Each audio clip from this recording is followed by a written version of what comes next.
Ukrainian forces have denied claims by the Russian Defense Ministry that Moscow has captured the Serebrianskoye forestry in Luhansk region, an area that has been the scene of fierce fighting for months. The Serebrianskoye forest area has not been captured. Ukrainian defense forces are bravely holding the line there. Lieutenant Colonel Oleksiy Belsky, spokesman for the Dnipro Operational-Strategic Group, told the BBC Ukrainian Service. He said the situation remained extremely difficult. A large number of Russian units have been destroyed in recent battles. DeepState analysts say that Russian occupation forces continue to exert pressure on Ukrainian defensive positions in the Serebrianskyi forestry area of Luhansk region. The most difficult situation is in the eastern part of the forestry between Hryhorivka and Serebrianka, where the enemy is trying to gain a foothold to control this area. An additional obstacle is the swampy terrain, which complicates these efforts for the enemy. Russian forces are also trying to block routes into the forest near Dronivka and unfortunately have almost managed to do so. They are periodically observed near the Yampil Zarichne road, which is a worrying signal for the rear positions of the defense forces as it threatens positions that do not expect the enemy's infantry to appear and complicates operations on the ground as well as logistics to the positions, the report said. DeepState also reported a difficult situation in Zarichne, where Russian infantry is continuously infiltrating the settlement, trying to entrench and take control. The enemy is frequently detected in different parts of the village and engaged accordingly. The defense forces are making every effort to prevent the enemy from fully occupying the settlement, carrying out frequent clearing operations and drone strikes, the summary stated. According to the Russian military observers, the offensive in the area has a tactical goal to advance towards the village of Yampil, located between the Ukrainian-controlled cities of Seversk and Liman. Taking Yampil would isolate both cities and create a new pressure on Ukrainian defenses. More broadly, the operation is part of an ongoing Russian effort to advance towards the key industrial center of Slavyansk-Kramatorsk, which has remained a strategic target for Moscow since the spring of 2022. The distance between Yampil and Slavyansk is about 20 kilometers, but Russian forces must overcome a serious obstacle, the fast-flowing Seversky Donets River.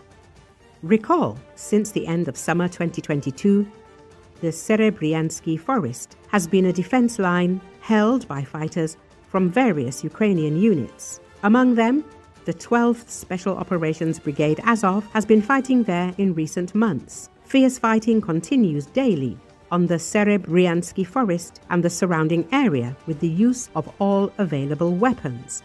Therefore, mostly charred and partially felled tree trunks remained from the large forest there. This was caused by constant artillery shelling and explosions of Russian bombs, which the Russian invaders are trying to counteract the Ukrainian defenders with.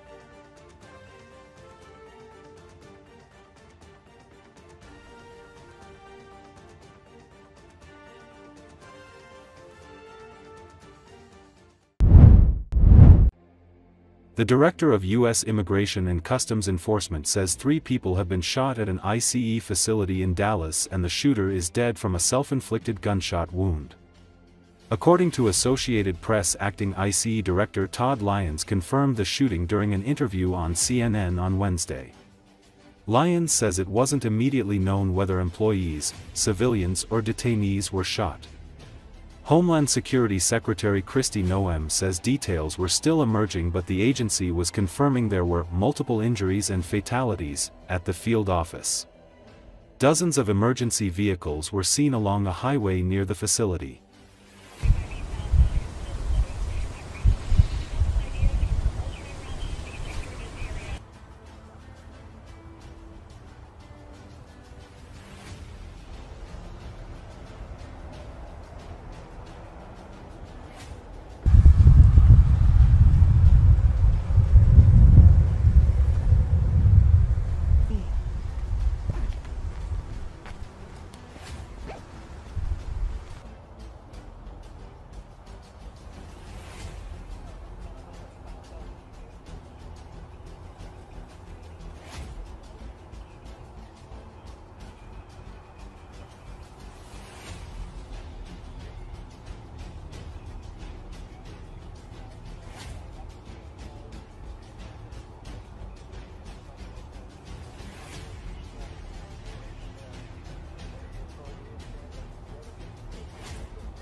ласка.